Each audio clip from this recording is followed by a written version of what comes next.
जो देख रहे हैं ये है वुड चिपर, जो लकड़ी का एक्यूरेसी से के हिसाब से लकड़ी को चूरा बनाती है। और ये GS एग्रोटेक की पहली ऐसी मशीन है जो इंडिया में कहीं भी आपको देखने को नहीं मिलेगी। इस मशीन में आप लकड़ी का जैसे भी आप चूरा बनाना चाहते हैं एक्यूरेसी से, वही आपको इसमें चूरा बनने वाला है।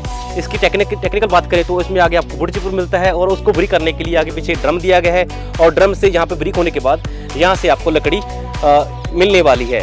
स्क्रीन पर नंबर देख रहे हैं, बात कर सकते हैं।